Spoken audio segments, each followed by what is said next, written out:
За бүгдээр нь өдрийн минь төргийн надад нөгөө хэд хэд асуулт байсан боловч би цагаа яаж чадсангүй хууль өргөн барих гад нэг санал дээр нэг хідэн зүйл хэлэх гэсэн юм аа.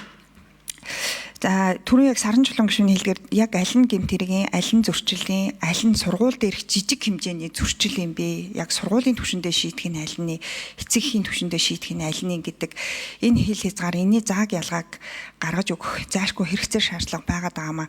Тэгээ тэр дундаа яг одоо хүүхэд нь ямарваа нэг ийм асуудалд орлоо гэхэд эцэг их хамгийн түрүүнд хин таних, ангийн багшаа таних юм уу, нөгөө эцэг ихийн чатан дээр бичээд хоорондоо хэрэлдэх юм уу, яах юм гэдэг заавар зөвлөмжүүд сургуулиудыг нэгдсэн журмаар өгөөч гэдэг зүйлийг өнгөрсөн 10 сараас хойш бичиг сачиг боловсролын яамд явуулаад ерөөс энэ нэг л болж өгөхгүй байгаад байна. Тэгэхээр сая боловсролын яамны цааш тавах арга хэмжээ гэдэг дээр гарч ирж явах шиг байна. Нэг. За хоёрдугаар хүүхэд хамгааллын шинжилсэн найруулга батлагдаад за түүнээс хойш яг энэ хүүхэд хамгааллын үндэсний хэмжээний яг тогтолцооны зураглал байна уу гэж асуугаад хариулж байгаа юм тиймэрхүү байхгүй байна. Би одоо өөрөө бас хүүхэд гэр бүлийн шүүхийн хуулийг ахалж байгаагийнхаа хувьд бас л яг энэ зураглалыг салбаруудаас нь асуугаад энэ юусоо гарч ирэхгүй байна. Энийг ядаж нэгдүгürt гаргаатгаач. Хоёрдугаар давтан гэмт хэрэг зөрчилд холбогдоод байгаа хүүхдүүдийн мэдээлэл байна уу? Хүүхдүүд тухайн гэмт хэрэг нэг зөрчилд холбогдлоо гэхэд эргэж давтаад байна уу? Тэр нь ямар нөхцөл нөлөөлөд байна вэ гэдэг судалгаа гаргаж өгөөч гэхэд бас байхгүй. Тэгэхээр ерөөсө биднэрт яг ийм нөгөө хэрэгцээтэй дата, судалгаа, тоо мэдээлэл нь ер нь бол маш хангалтгүй хаана маш хангалтгүй байгаад байна. Тэгэхээр энийг ер нь манай салбарууд ч гэсэн айгуусаа анхаарах хэрэгтэй баг. Тэгээ улсын ерөнхий прокуророос бас гаргаж өгнө гэдэг ингээ хүлээгээд байж байгаа гэсэн үг.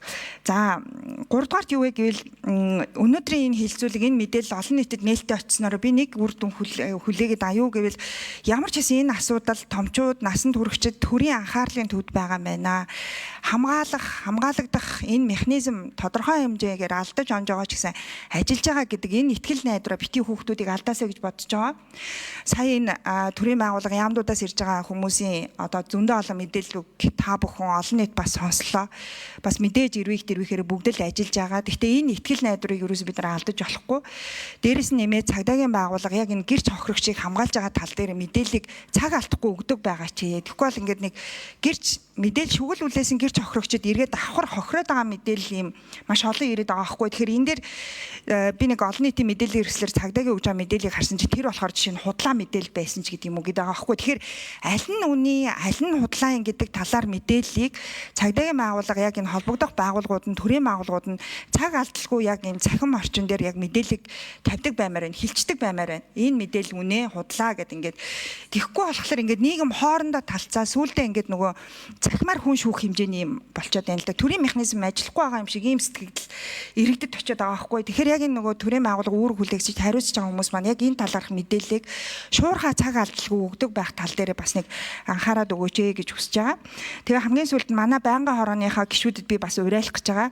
Хүний эрх хэрэгчлөөний ерөнхий хяналтын сонсголыг яг энэ хүүхэд хамгааллын хуулиар ерөнхий хяналтын сонсгол санаачлаад гаргая гэдэг ийм санаачлагыг миний хувьд гаргаад манай байнгын хорооны гишүүд дэмжиж гарын үсэг зураад манай байнгын хороо бас энэ дээр бас санаачлагтай ажиллаад цаашд энэ мэдээллүүдийг авцсан юм чи бид нар бүр улам нарийн гүнзгий те бүр деталь руу орж ингэж ажиллах хэрэгцээ шаардлага байгаа учраас энэ санаачлагыг бас дэмжиж тэгээ хаана бүгдээрээ энэ дээр бас хамтарч ажиллая гэдэг ийм уриалгыг хэлэх гэж байна. Тэгээд 108 гэдэг бас утасны дуудлагын мэдээллийн асуудал маш олон бас асуудлууд дагуулад байгаа ийм мэдээллүүд бас ирээд байгаа. Энэ дээр яам болохгүй бол би бол баг хууль зүйн дотоод хэргийн яам руу энэ 108 гэдэг энэ утасны дуудлага мэдээлэл өөрөө шилжээд одоо бол 102 шилжсэн байгаа, 103 шилжсэн байгаа.